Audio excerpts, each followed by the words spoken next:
Bienvenue dans Info en Air du lundi 2 mars. Et on commence avec le déficit commercial qui a atteint près de 25,5 milliards de dirhams à l'issue du mois de janvier, un déséquilibre qui s'est creusé de 5,1% par rapport à la même période un an auparavant.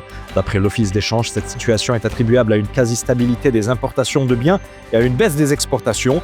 Dans ce contexte, les expéditions dans les secteurs de l'automobile et de l'aéronautique ont progressé respectivement de plus de 19% et de près de 9% sur la même période.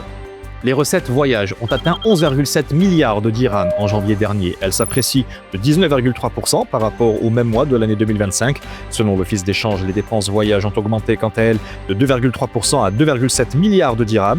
Au cours de cette période, les transferts de fonds effectués par les Marocains résidant à l'étranger se sont repliés de 0,8% à près de 9,4 milliards de dirhams, alors que les investissements directs étrangers dans le royaume ont progressé de 0,7% à plus de 3,5 milliards de dirhams.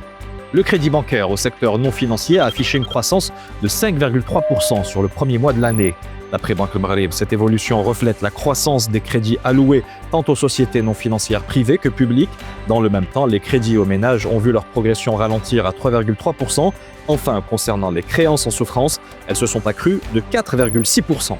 Les primes émises par les entreprises d'assurance et de réassurance ont dépassé les 64,3 milliards de dirhams au terme de l'année 2025. Des fonds en hausse de près de 8% par rapport à l'année précédente, avec une forte accélération sur le dernier trimestre. D'après l'autorité de contrôle des assurances et de la prévoyance sociale, ces primes se répartissent sur les branches vie à près de 30 milliards de dirhams et non-vie à environ 35 milliards de dirhams.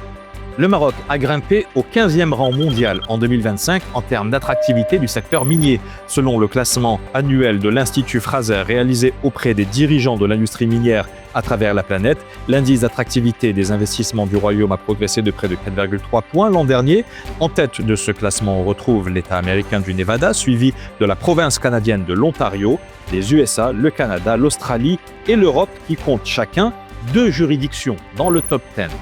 C'est la fin de cette Info en Air. Si vous souhaitez diffuser votre logo ou vos infos dans cette édition, n'hésitez pas à nous contacter via WhatsApp au 06 00 01 43 78. Et d'ici là, portez-vous bien.